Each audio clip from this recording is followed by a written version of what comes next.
clogged injectors, fouled plugs, bad coil packs. It's all the name of the game.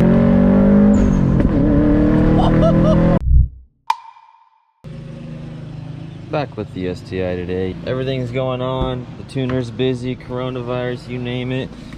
Everything has held up this build to make it longer, which is fine. We got plenty of stuff going on with the Mustang, so I'm not stressing at all. Oh, that new hat though, you guys see that? I'm pretty stoked on it. Just got it back. It's a 5950, just like the baseball hats that I love. I left the sticker on because it's literally brand new, and you can probably see the puffed lettering. I spent quite a bit extra money to get that embroidery looking like a baseball hat, so it looks legit, so I know you guys will love it. This is one of the few things that are coming out with that new merch drop soon.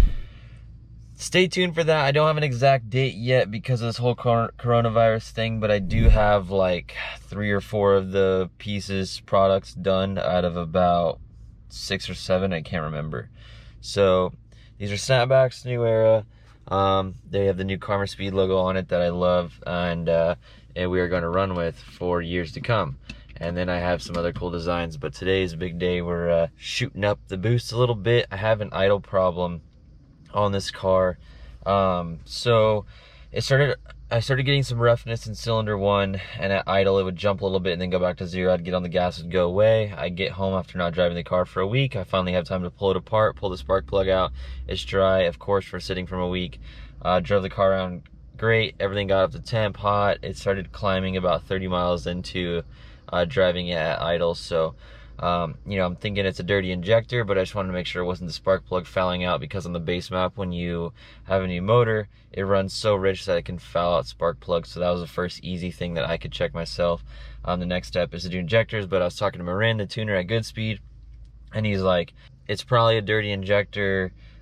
We can maybe tune around it. So I did a data log for him.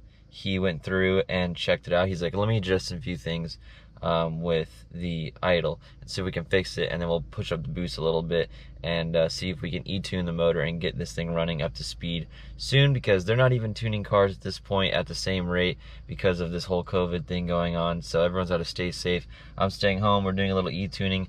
He just sent me this map. It's a Saturday, so Marin, if you're watching this, thank you so much for taking your time and getting caught up to see if we can get some progress on the car finally. So I'm plugging the access port in. Now go ahead and get the ignition on, turn my AC off. Now I need to install the new map. I deleted all the old ones, so this one should be good to go right here. All right, let's start her up.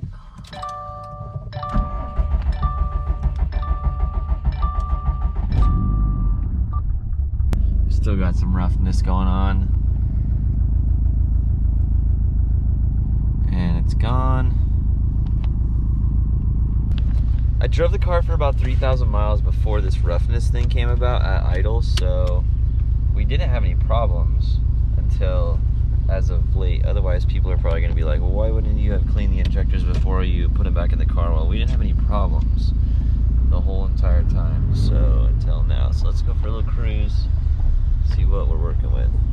Marin didn't tell me how much boost we got going, so we'll see what PSI it does. The car is already up to 10 because I took it out earlier.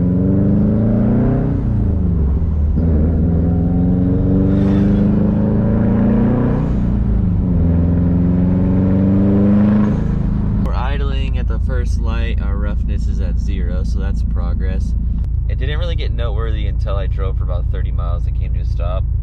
But the car had been sitting for a week, so I'm going to drive around for about 10, 12 miles and see if it comes back and we're sitting at a light, because this is normal for it to not have a problem and then start the roughness later. Taking you guys through this quarantine style vlog because you're learning what Subaru life is like, and clogged injectors, fouled plugs, bad coil packs. It's all the name of the game after building stuff that I'm still learning. It's not like something you have to worry about crazy, but it does happen to the best of us.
perfect, so no issues there. Marin texted me that he just wanted to not bring up the boost too high before he sees that the knock is safe, and I don't see anything abnormal. I talk like I know what I'm talking about tuning, and I've really learned a lot, especially from Marin solely, and then Alan at Edge Autosport when I tuned the Focus, and I have a good idea of how everything works, but it's so much to it. You guys should have heard that in person, maybe with headphones on. It was like a, like not like a slap, it's like a, oh, so sick.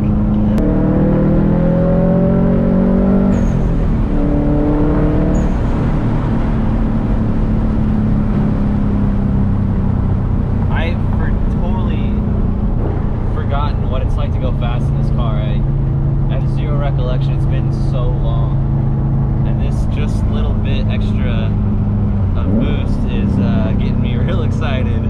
I've completely forgot, and this motor feels so smooth up top on the RPMs. Holy crap, it's awesome.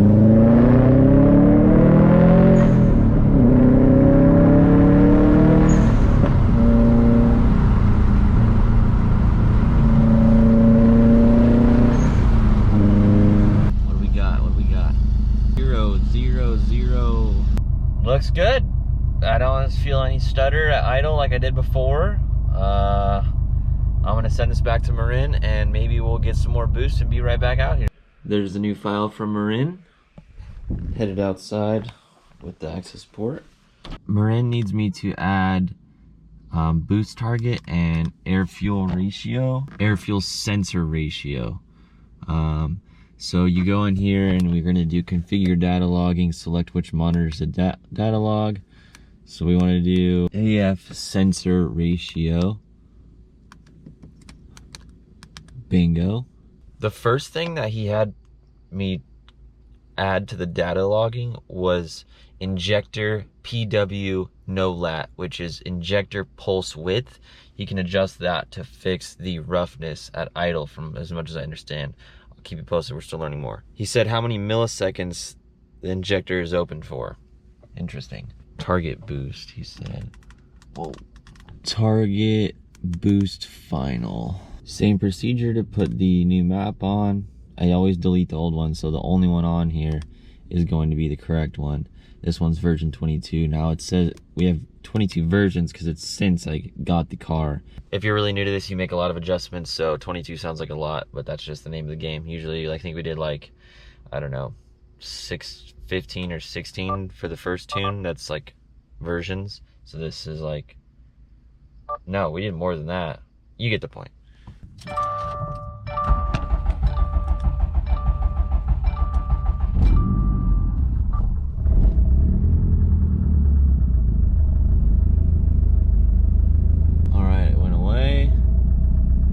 Car's running like it normally does, kind of rough idles for a sec, and then it picks up data logging.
drove around it for probably like 200 miles, where the roughness would climb, and I'd have to sit at the light and like rev it up a little bit, and the roughness would go away. It was just at that certain RPM, and I would adjust my idle, and it would still creep up a little bit.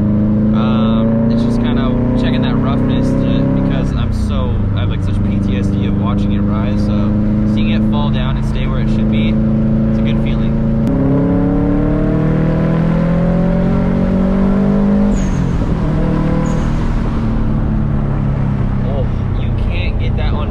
It's like underneath the car. I felt it travel through the pipe, the vibration go out the back of the car, through the floorboards. So sick.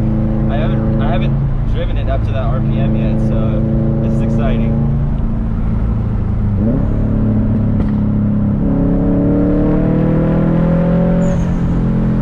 Oh, there's just something about these kind of cars. Like, I've had so much fun in the Mustang lately, like really enjoying it, but this just hits home.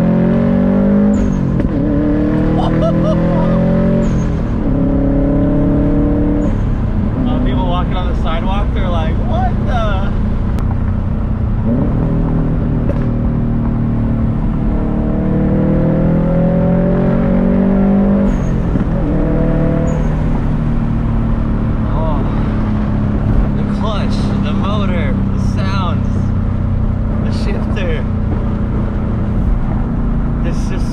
I'm literally getting so pumped. I've been waiting for this for so long.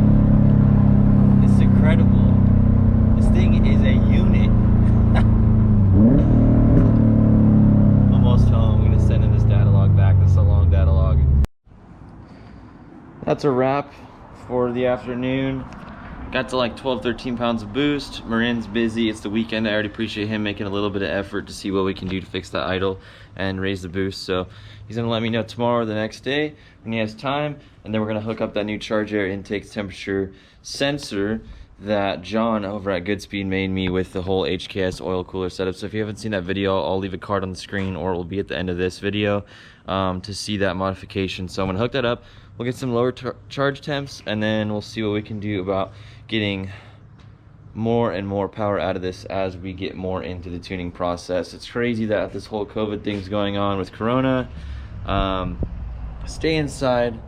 We're e-tuning because of it. We don't want anyone to get sick. We don't want anything to happen. Just be super careful. This isn't the time to go out and do things with a bunch of friends. I'm religiously hand sanitizing. I've got a bag of hand sanitizing wipes, which are hard to find, but check your local Walgreens or CVS. I have them in each door panel of each car. Every time I leave somewhere, the biggest thing, how you're going to get this thing. I've researched it. My cousin is a nurse down the street. My brother works at a hospital. Done a ton of research, watched a lot of good stuff. Basically, it's going to be when someone that's infected has it, touches something that you touch, and then you touch your nose, mouth, eyes, ears, just this whole area. So a lot of people are wearing masks, it's not really airborne, it's just so you don't touch your face. So if you need a mask, let me show you mine real quick. Mine's actually pretty sick. My girlfriend just made it, and if you guys need one, I know it takes her a while to make each one, so she's selling them for 10 bucks each. Sounds crazy, but she's like making them custom. Have it in my center console. This is what it looks like. We've got a hair tie on each side because there's not really elastic left, and that's why this is unique. And masks are really hard to find, and if they're not hard to find in your area, they're going to be hard to find soon. They're saving all of the medical masks for the people who need them the most and in the medical field. So if you need one of these, my girlfriend's actually making them. So if you want to just DM me your address on Instagram, she's just charging 10 bucks because it takes quite a bit of her time to make each one of these. She's sewing them all together. You can see these stitches along the whole deal. She's going out and buying the hair ties. She's getting the material. I'm just going to offer the black ones because I know most of you guys are guys out there, and I like this. This is easy to have, and I don't want to pay 15 bucks for some medical one that's going to, turn brown over time or just be gross. So you can wash this, you can sanitize it, you can reuse it multiple times, and it doesn't look stupid, which is kind of nice because who knows how long this is going to be going on. You go like this, you put it on. So every time I go into any major store, Home Depot, Walmart, I'm putting this on, I'm wearing it, I'm just being safe. This is just so you don't touch your mouth, touch your face, touch your mouth. This helps you. It's not really an airborne thing, more so than just it's touching your mouth. So this is a really good deal to help with that. So stay safe. Be careful, don't hang out in big groups. I can't urge you enough. If you made it this far, it means a lot. And let me know if you want one of these on Instagram. And then to find out about these hats, this is brand new. I still haven't taken the sticker off. Karma Speed on Instagram, and then follow my personal Instagram is how you're gonna find out about it. I don't have exact dates yet because of all that's going on, but that's gonna be the place I'm gonna talk about it first. So just throwing that out there. Thanks so much for stopping by. It means a lot. Hope you guys all stay safe, and I'll see you very soon. We're working on the Mustang, and we got some videos coming up, as well as who knows how far we'll make it with the tuning process. If you like building confidence in the garage, you like learning everything you need to know about specific sports car models before buying them to after getting them, DIY modifying them yourself in the garage, you've made it to the right place. Join the community, hit that subscribe button, and that's what the Karma Speed brand is all about. So thanks so much. See it in the playlist on the screen, or the video, whatever you take, whatever. I love you like la la la la la la la la.